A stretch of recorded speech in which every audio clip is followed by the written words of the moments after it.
All right. We are live now. Greetings. Welcome back to Blackbird News, where everything is connected.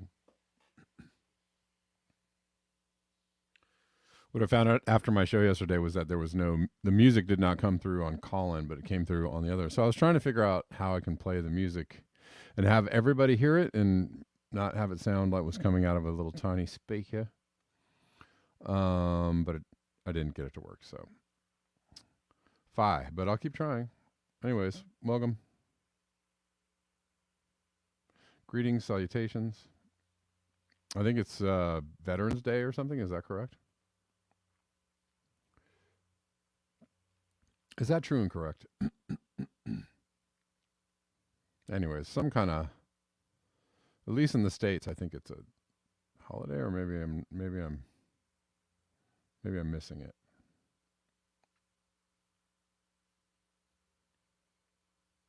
All right. We're live on Rockfin. We are.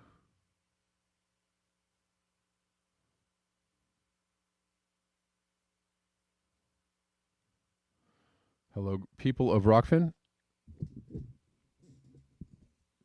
And we're live on Callin as well. All right. Oh, we got some after hours tips yesterday. We did. Obsolete optics. Or maybe I saw that before the show ended. I can't remember anything these days. And Osama also tipped me yesterday. Thank you guys. I appreciate the tips on Rockfin. Super cool. All right. We're going to talk about all manner of things today.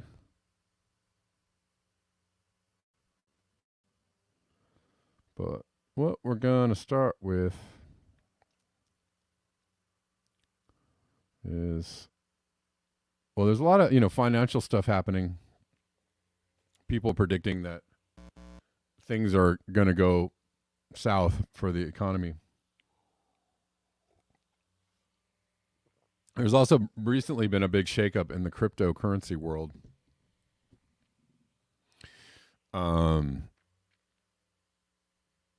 Which kind of it was kind of a wild week in crypto. For various reasons, and I'll talk about it a little bit. But the reason why I'm talking about it is I think that there's wider implications with what is happening with cryptocurrency. And so it actually relates to what's happening economically and even on the side of the people in power wanting to control everything about your life, right? So it relates to that. But let's look at this from Wall Street Silver to open it up. Or are you not going to show the screen? All right.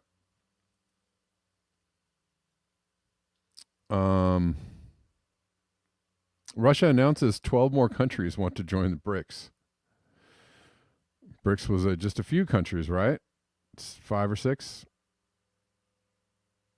Now they got 12 more. Hey, everybody wants to be on the BRICS team. Yes, Poppy. Well, FTX is the name of the company. We're going to talk about the FTX bankruptcy and what happened this week. It was a wild week in crypto.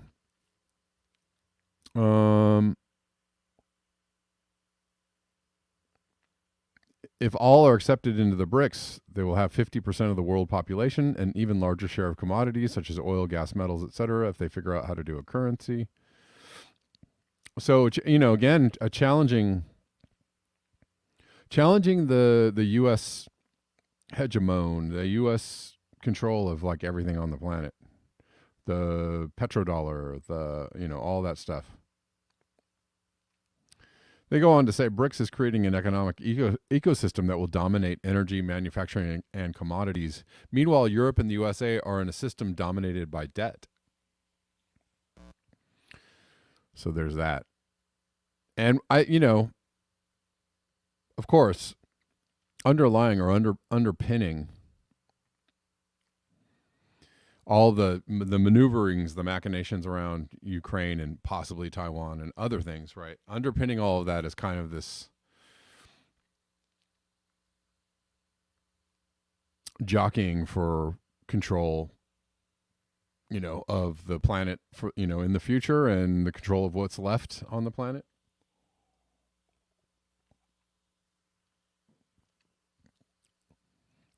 Some people think that all of the players are all working together for the same thing. They're all in cahoots, a la 1984. Eurasia has always been at war with Oceania and stuff like that. Maybe that's what's happening. I don't know. But that's an interesting development, isn't it?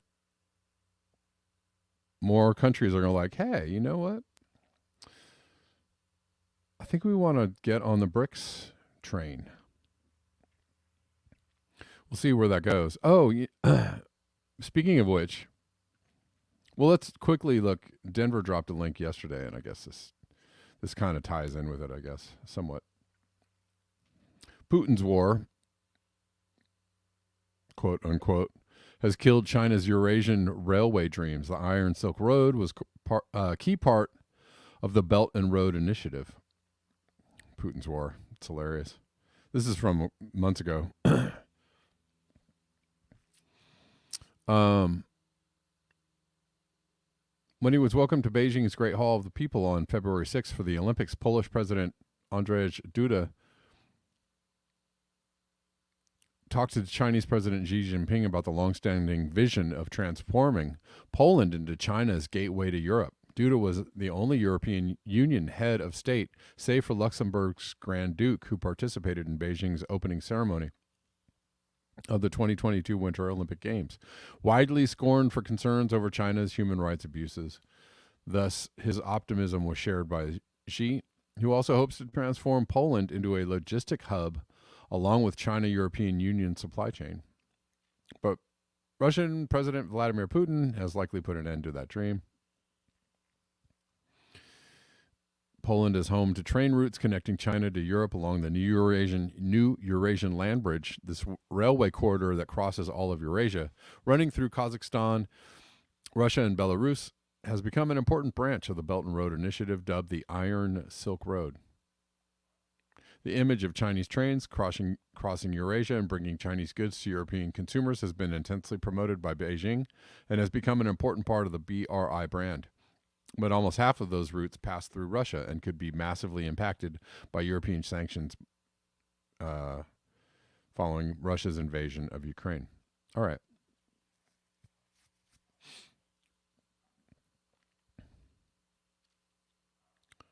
So the number of freight routes from China to Europe are almost at 80.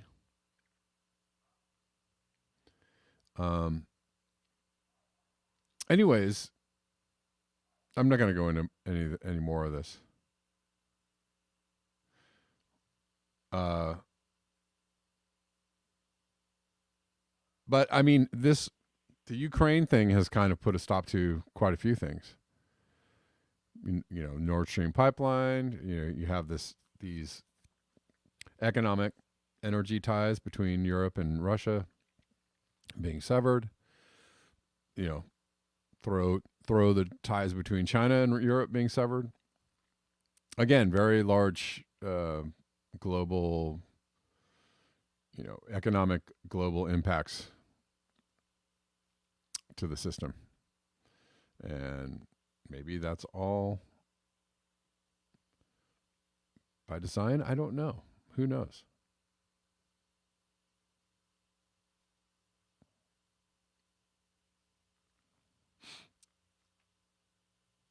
A lot of people, there are some people out there that say, yes, it is by design. Let's keep going.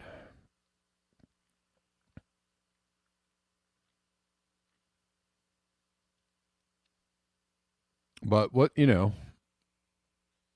we see a lot of pushback against U.S. imperialism these days. And how much of an impact on our traditionally prosperous place in the world, how much of an impact will it have upon that? Some people say a lot of impact. We will see. We don't know yet. But it certainly looks like, a lot of people are talking about a crash coming.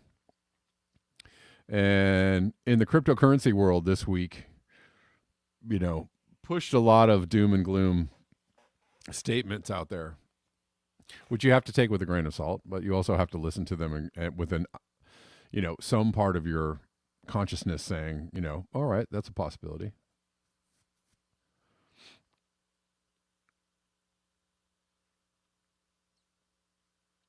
But let's look at this as pertaining to caring or not caring about climate change.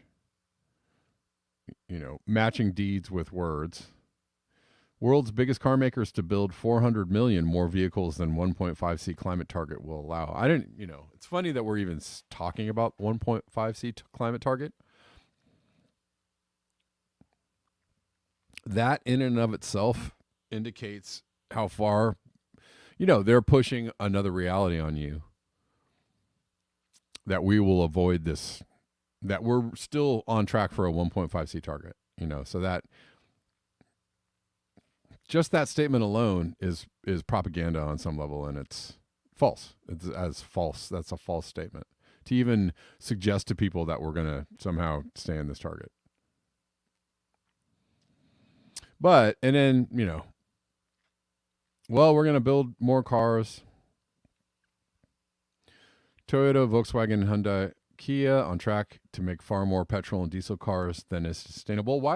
It's interesting that they're pointing out, where's the American car brands in here? Or maybe they all own each other or something, but Toyota makes quite a few cars in the States. But they're naming, Toyota, Volkswagen, Hyundai. Are they going to include some American car makers that are planning on just that? The world's biggest car makers plan to build about 400 million more diesel and petrol cars than what is sustainable to contain global heating. The premise of that paragraph, ridiculous. But anyways. Researchers from the University of Technology Sydney, the University of Applied Sciences of the Industry in Bergisch Gladbach, and Greenpeace Germany compared the rate at which the world needed to embrace zero emissions vehicles with the rate at which major car companies were planning to produce various models. This also is preposterous because they're saying, well, we're producing the wrong kind of cars. and by producing the wrong kind of cars, we are not going to meet that target. But if we produce the right kind of cars, the whole premise is that if we produce the right kind of cars, somehow we're going to miss this target. So the entire premise of this article is based on nothing in reality, absolutely nothing in reality. And then if you want to go even further, if you are of the belief that there's already enough carbon in the atmosphere to transform our biosphere into something uninhabitable, even if we stopped all emissions today, and quite a few people believe that, well then there's no point in writing this article whatsoever, is there?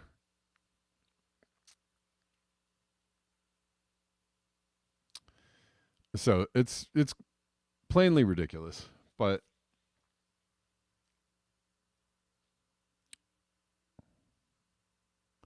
the report focused on 12 car makers globally.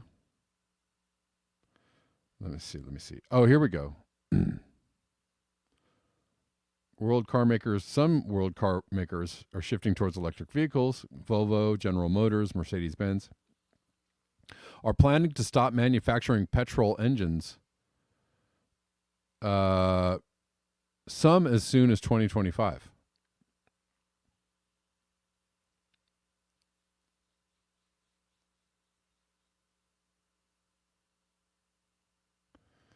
They're saying by 2030, all new vehicles sold on the market must be electric.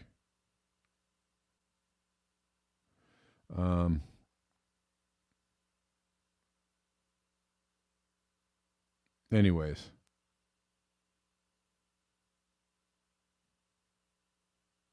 It's interesting that they're singling out these particular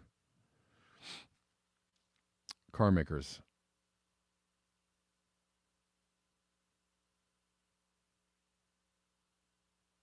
It's also funny because Toyota has been a big builder of hybrids, in an early adopter of hybrids, even though they don't, and they do, I think, have some all electric cars.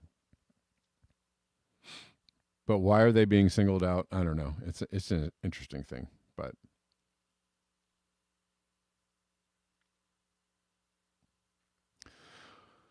oh, most of this is depressing. But the other reason why I wanted to talk about this is I don't, they're talking about switching to electric cars, but they're still talking about, well, we got to build these electric cars and take the petrol cars off the road, and that will, do something for climate change. I still am wondering about the whole idea that they're going to take away everybody's cars. I still have questions about that. I'm not, I am firmly of the belief that yes, the WEF and other people are trying to do, really hyper manage the world in the next couple of decades. Again, though,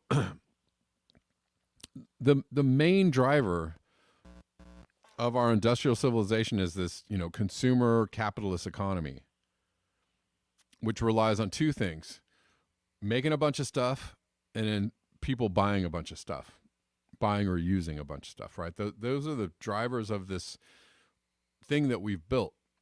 That is actually the thing that is taking down the climate, right? It's actually the structure, the edifice that is taking down the climate is producing a bunch of stuff, using a bunch of stuff, buying a bunch of stuff. And that actually is directly responsible for the people who have all the money and the wealth and the power for having all the money and the wealth and the power. So if you take away, if you're telling people that you're going to take away all their stuff, you're kind of cutting the legs out from that whole dynamic of making a bunch of stuff, buying a bunch of stuff.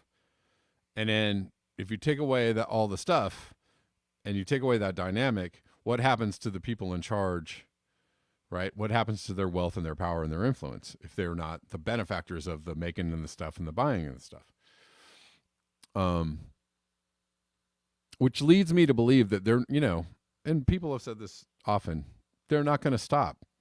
The system is not going to stop itself, right? Because it perpetuates, a money system in which people are being enriched, and they don't want to stop being enriched, and they're not going to stop being enriched, and they're not really.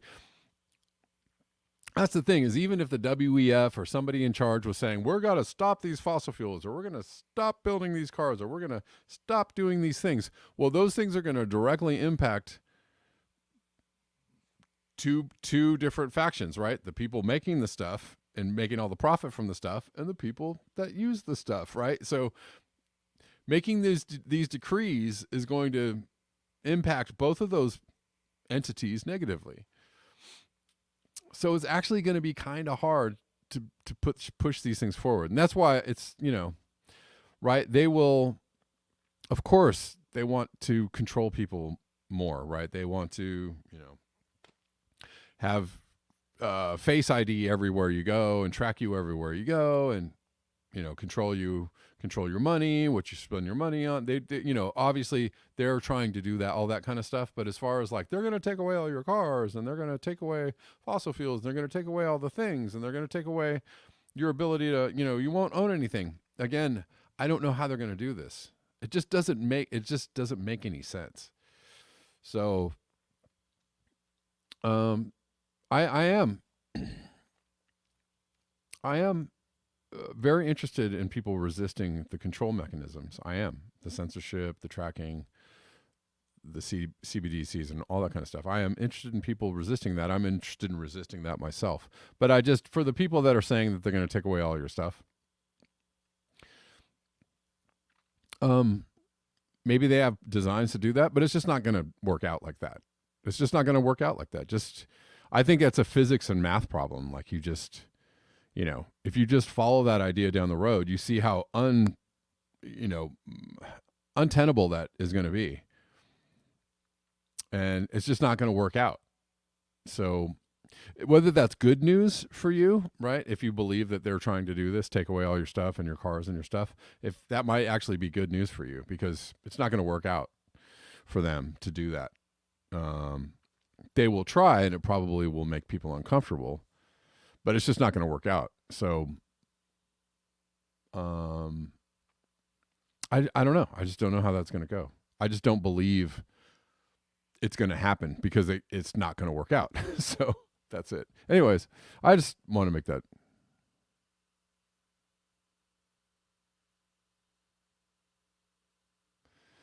Yeah. It's here. Yes. That's, 12 years ago, headline 7 billion people on the earth. Next Tuesday, we were having the 8th billion person will be welcome to the planet. Right. And all these people need stuff. Andre says they will take all real property and you will be renting. I mean, that's a possibility that we will all live in kind of a service society, I guess. But it still relies, I don't know.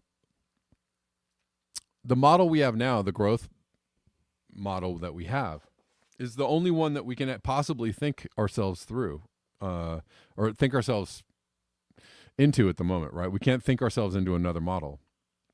And so if you dare take away growth from anything, from any industry or any, sector of society for a long enough time, you're guaranteeing like an economic collapse. And do you want most economic collapses have winners and losers, and some of those losers are actually quite powerful people and quite wealthy people. And if you have a prolonged economic collapse, well, then it starts to get to the point where everybody loses, right? At some point. Because there isn't anything left, right? Except for the very, very, very, very, very top, couple of people. But again, I don't know, it's an untenable situation, right? Because when people start starving and are hungry and cold and, then you start getting revolutions, right? So most economic collapses are followed by periods of, well, we're digging out of this collapse, or everything is still functioning on some level. So even that part, the whole, like, they're trying to collapse the economy. Even that part, I don't get it. I don't get how it actually works out. Like, maybe they are, but if that's the plan, it's a dumb plan. It's just the most stupid plan. And it actually cuts the legs out from kind of, everybody involved, not just the poor. Right? If you take the consumer base out of your production consumer society, well, then what does the production do? Where does the production go? It doesn't go anywhere. Production collapses too. So everything collapses. So it's just a dumb plan, if it is the plan, and it's just not going to work out. So, I don't know, be of good cheer, I guess, because, that part isn't going to work. But,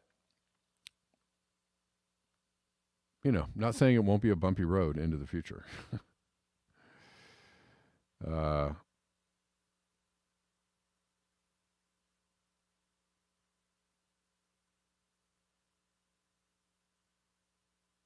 Creative Experiment says the crisis of capitalism isn't when people get laid off. It's when capitalists can't pay their minions to keep the system going. Right. Yeah, it's just, we live in interesting times, but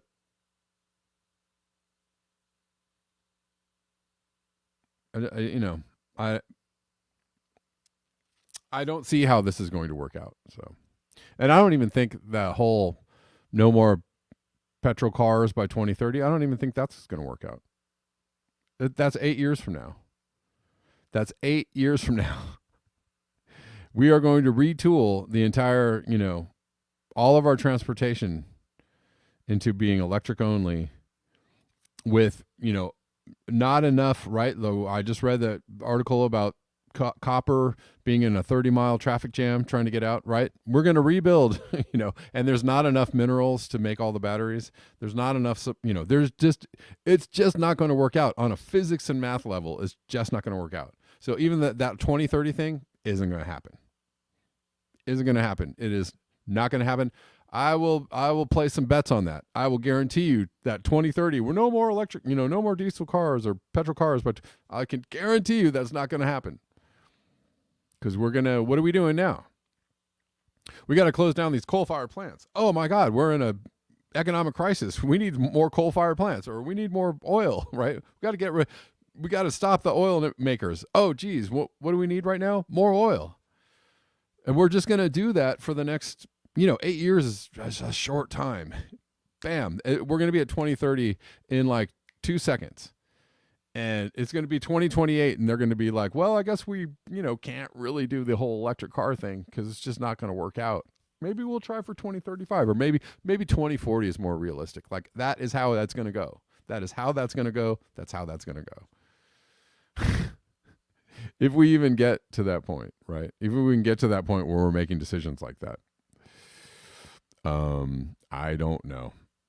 Reflect the Sun says oil prices will be so high they will be forced to help geofence and make full self-driving a reality. And then all of that pollution loss will escalate El Nino even faster. Maybe that's how it's going to go. Maybe that's how it's going to go. I don't know. But right now, these are all best, laid plans. And these plans aren't good ones. These are not good plans. These are not good plans. These are not trying to continue industrial civilization as we know it, while saying that we need to massively transform our entire society and how we live on the planet, while trying to continue, which is what they're trying to do. It's just not going to work out. It's not going to work out. I can't say that enough, so I'll stop saying it. So yeah, be of good cheer. I guess it's on some levels. Maybe in this one particular, if you think this is going to happen, it ain't going to happen. This is an interesting article.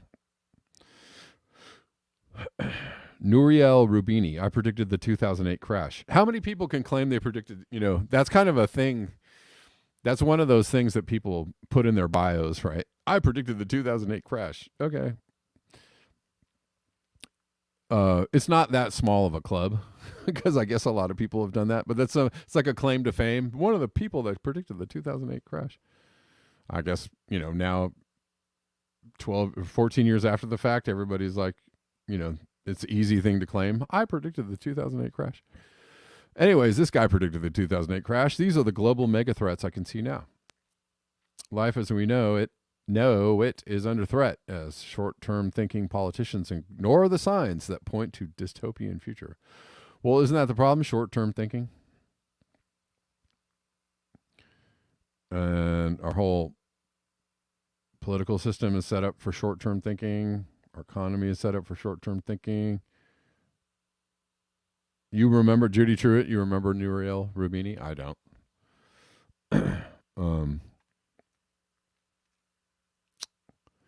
Well, let's read on. Well, short-term thinking certainly is the problem.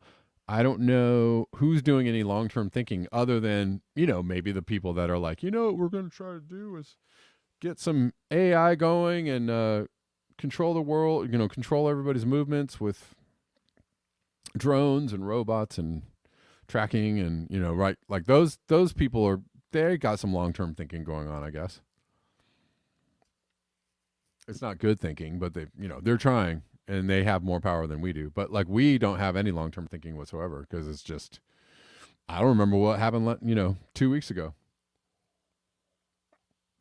So how can I apply any wisdom to 2 weeks from now or 2 years from now or 20 years from now? How can I apply any wisdom when I can't even remember what happened 5 years ago? And that's most of the people on this planet.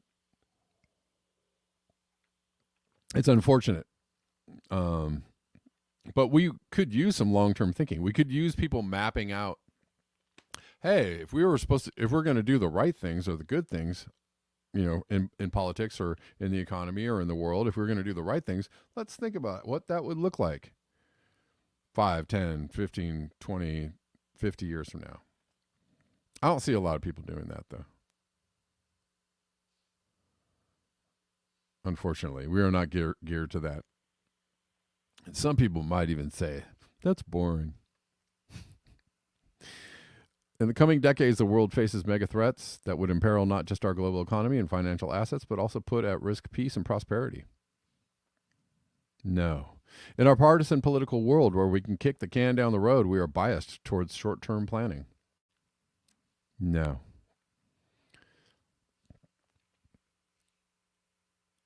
And leave thinking about the future to others. Yeah, yep. Again, I'll say it again.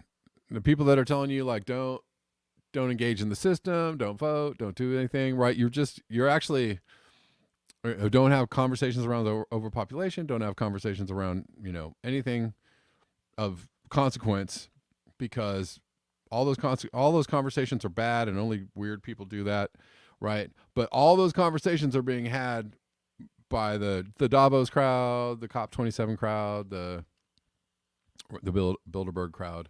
All those people are having the conversations, but you're not allowed to actually think about that or even have any agency in changing their plans or something like that.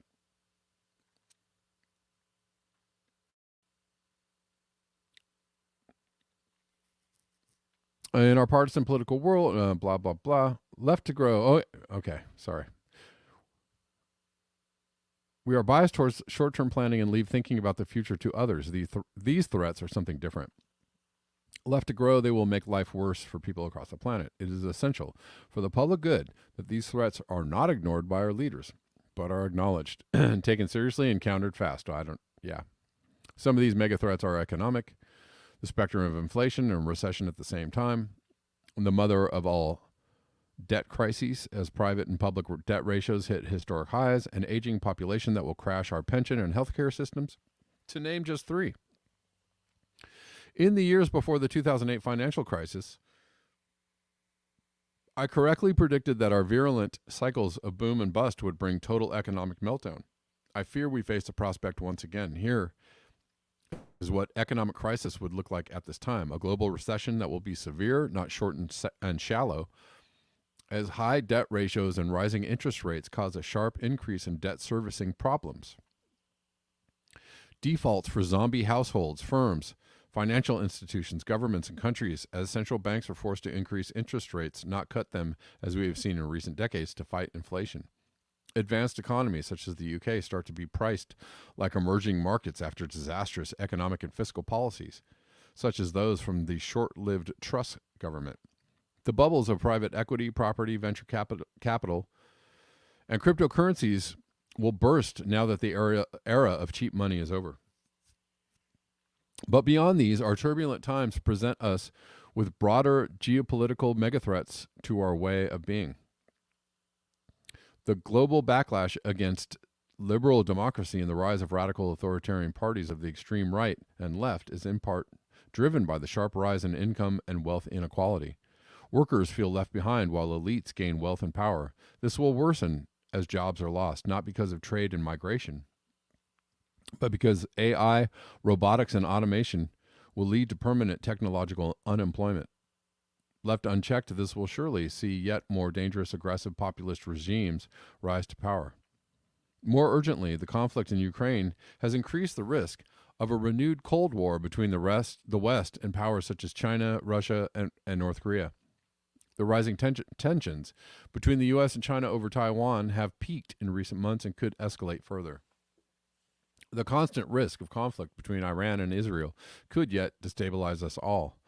And then there is the most pressing, most real megathreat of all. Dun, dun, dun, the global climate crisis, which will cause untold, irreversible economic and human disasters if it continues to be ignored. Well, we just keep on ignoring it, don't we? It's already at our door, of course. Natural disasters this year alone have resulted in millions of climate refugees. Droughts and heat waves have swept across India and Pakistan, sub-Saharan Africa, and the western United States. They are just a sign of things to come, yet the powerful are doing little to address it.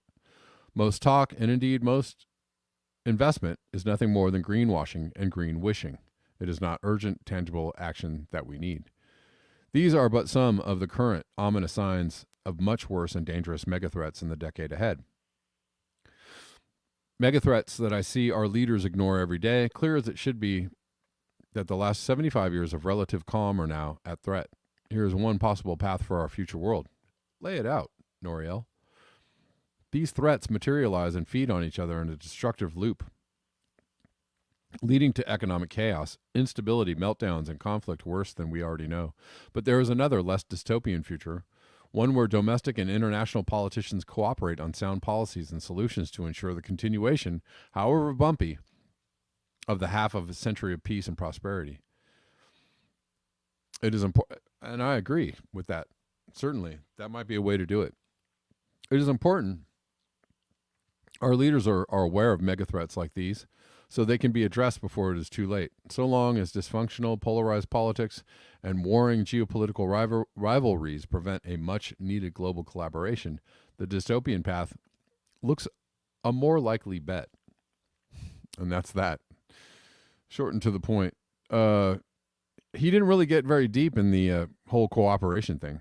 Again, the solutions like that don't help anybody.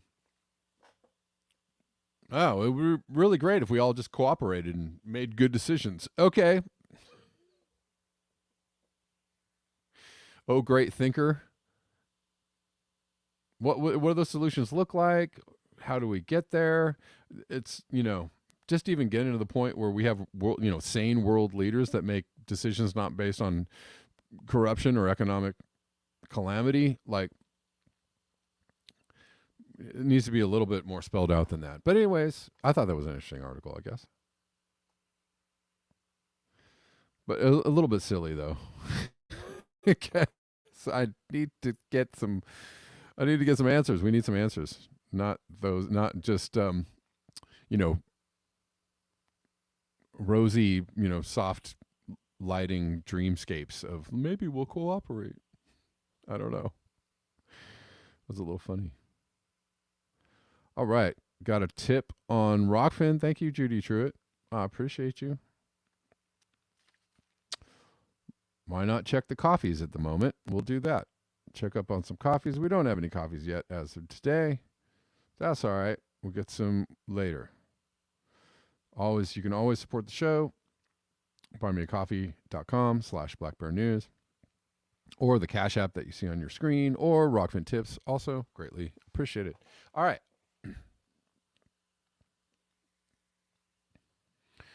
Where are we? I always give myself too many things to talk about. An hour is just such a short time to talk about anything of consequence, right?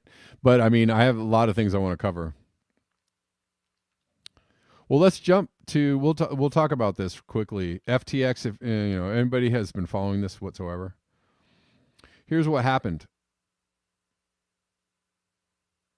FTX, which is a trading platform, quite big trading platform.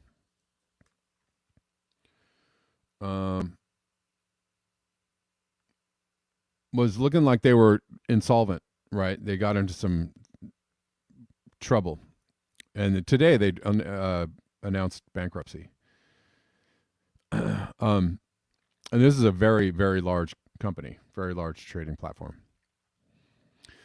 Binance, which is one of the largest, if not, it's a gigantic company, Binance, cryptocurrency company. So FTT is the token, the native token to FTX platform. Binance sold all of their FTT, and it was like $500 million worth of FTT. And that was like, pew, that just sank, right? Everybody was like, whoa. And so there was like a bank run on FTX, right? People were just withdrawing money. They got liquidated $500 million from Binance. Creative Experiment says Coinbase will collapse. It's possible. That's a possibility. They've even admitted that much, but we'll see. So that sank. Binance selling $500 million of FTT. That just torpedoed FTX. And so FTX, so that was like literally like, I don't know, Monday or Tuesday that happened.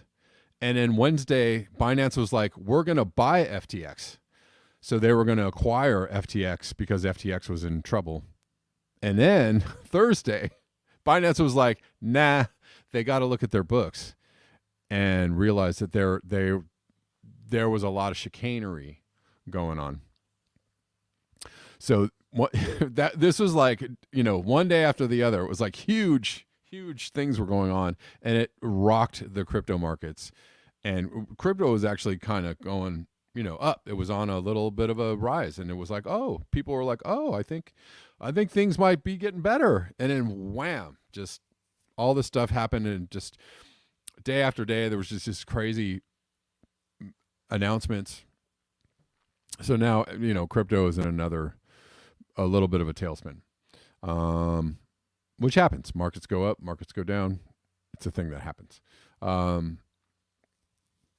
But this is pretty big news, and FTX has now.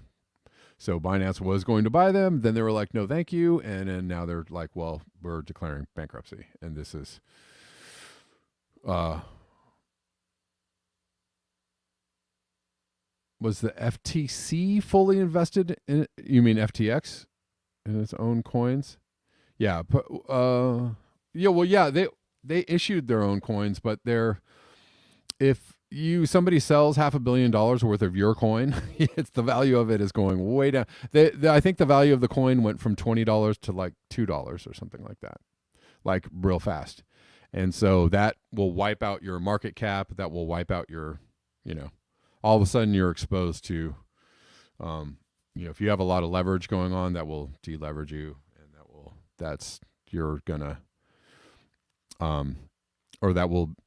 yes, it's just not a good situation, right? When you lose that much value that quickly, all of a sudden you're exposed to, having people call your debts in and all that kind of good stuff. So TCR functionally extinct, right? Exactly.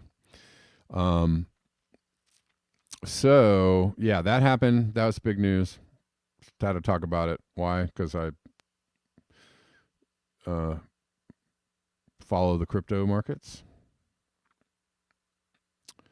And what the wider implications of that are for the economy, I don't know. On the whole, crypto users are quite a small percentage of the overall economy, and people, the amount of people in the stock market, compared to crypto users, there's a big difference. I want to say though, I said I was going to tie this into the broader political landscape. I have to bring up this story. A few weeks ago, or a week ago, a founder of a big cryptocurrency was found dead in Puerto Rico. Dang it. Where is this story? I've totally failed and did not bring up the story. What I wanted to say is that there's been quite a bit of turbulence in the crypto markets this year. Well, there was an interesting story about a man who was a founder of a cryptocurrency, and he was found dead in Puerto Rico. And prior to him being found dead, he said that he was being targeted by the CIA, and that his girlfriend was actually an undercover agent. And he was putting out these tweets that were very strange. And people were like, what's going on? And he said his life was in danger. And then he was found dead. And people were like, what is going on?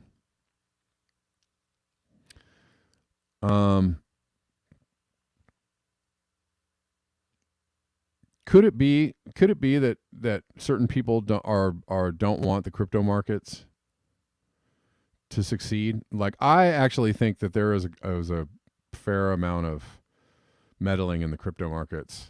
And this is not like a novel idea, right? plenty of other people have suggested this, so I'm not like this is not, my own opinion.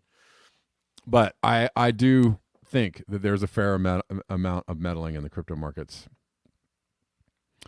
Because crypto is actually a very powerful tool, and I believe that it could be quite transformative, and the powers that be understand it can be quite transformative. And they don't want people having control of their own finances, and they don't want people thinking of new ways to, creating their own monetary systems. Basically, they don't want that. So why wouldn't it be? Of course, it would be advantageous for them to not allow crypto to succeed on some levels, and that's about all I will say about that. I don't know if I can find this story quickly enough, so I won't bore you with my trying to look for this story. But anyways, I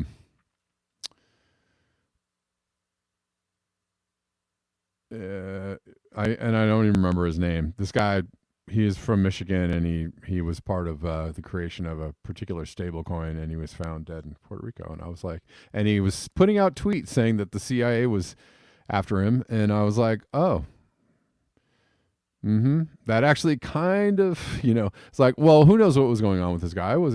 Somebody said he was on drugs. Somebody said he had some other issues.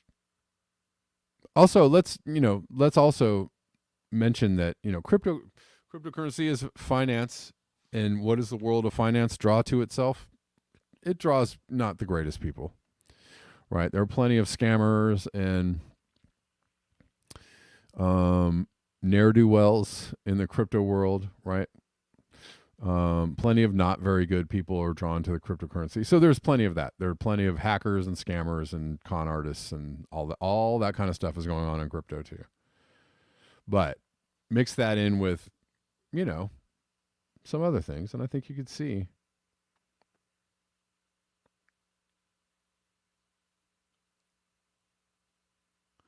Creative Experiment says, if they are creating a new monetary system, why scam their customers and take all their savings? They don't need the CIA to destroy their new money.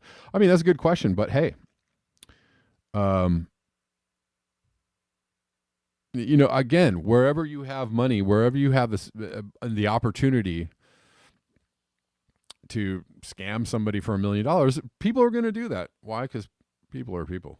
That's been going on forever. That's just history. The history of money is people going like, oh, I figured out a way that I could scam somebody for $1 million, and nobody will, by the time I'm gone, nobody will be the wiser, right? A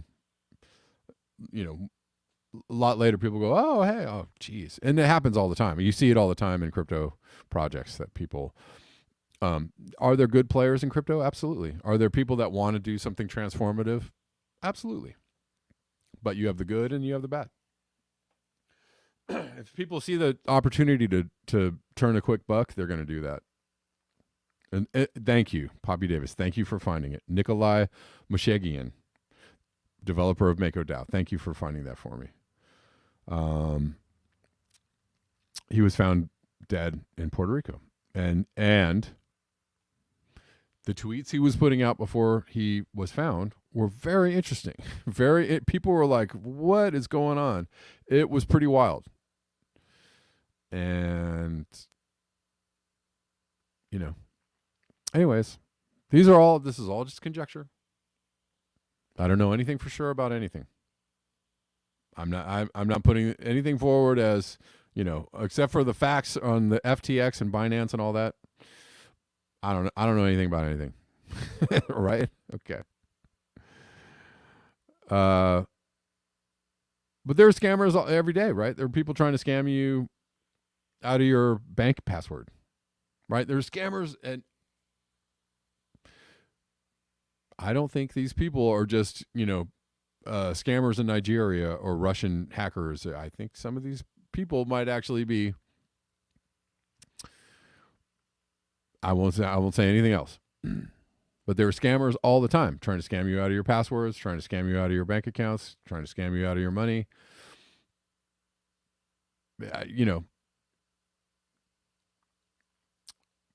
putting your money into financial instruments based on the stock market. There are quite a few scammers involved in that. So be very careful. Be very, very careful. It's all high risk. All of it is high risk. All of those things are high risk, right? Even the things that you think are, oh, this is totally safe. This is a totally safe investment. It's all high risk. All of it.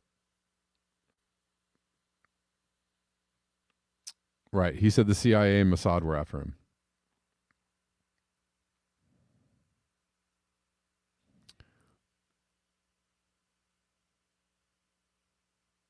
Creative Experiment says the transformative people are also honest about the limitations of Bitcoin and what it can and can't be used for. Yeah, that's true. Right. And I think honest people in crypto or in any financial service would tell you there's a risk involved in this. You know, if they're telling you it's a sure bet, it's, 100% safe, Yeah, no. Honest people won't tell you to buy it for economic downturns. Well, I don't know. That's a judgment call. If you think that Bitcoin is going to outperform the market or outperform regular stocks during an economic downturn, then you make that call for yourself, right? Some people think it's true. Some people think it's not true. What I've noticed is savvy traders. Every time the market goes down, they're like, I just bought a whole bunch more. That's what savvy traders don't buy things on the way up when they're way at the top, right? That's when you don't buy. This is just what I've learned in my travels, right? The guys that are really like involved in trading, right? When things tank, they're like, I just scooped up a whole bunch more. Why? Because it's going to go back up. And in the long run, over a period of time, and actually this is true of the stock market or the housing market or cryptocurrency, over a long period, 10, 20, 30 years, it always goes up, right? So if you scoop up things when they're rock bottom and in 5 or 10 years, it's going to be way up here, well, then you just made a bunch of money. Okay. That is not financial advice. All right. Let's keep going. I don't know why I do know why here.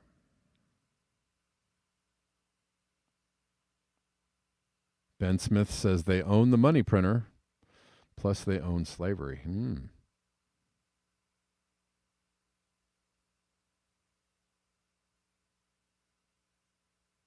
All right. Seeing some new people in the chats. That's cool. That's cool. I like to see new people in the chats.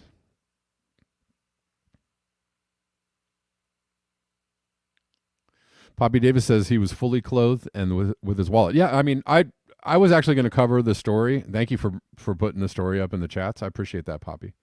I was going to cover the story, but I ran out of time on a show. And when I saw this today, I just thought about that guy today when I was talking about FTX. And then you have, the other thing that's tied to cryptocurrency on some levels, McAfee. You guys remember the McAfee story, John McAfee, who died in prison, right? Or was that the story? Anyways, he was on the run. I think he died in prison. But he was involved in cryptocurrency, but also was involved in some other things, kind of shady business. But at the same time, he was also saying that people were, he was on the run, on the lam, but he was saying people were trying to get him. Anyways, I don't know.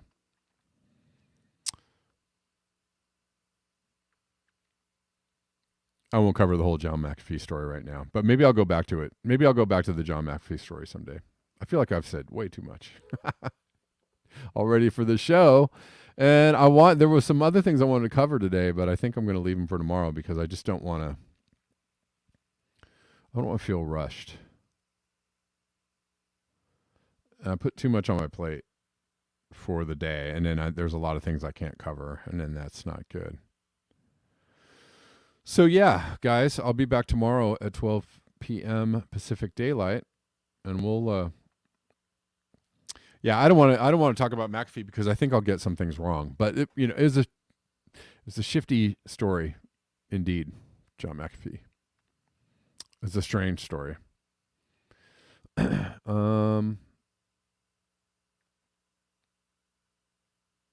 Reflect the Suns now. You can buy 1.5 times ETFs on single stocks. New Wall Street tools. Right. Oh yeah, those ETFs. They're trying to make. There's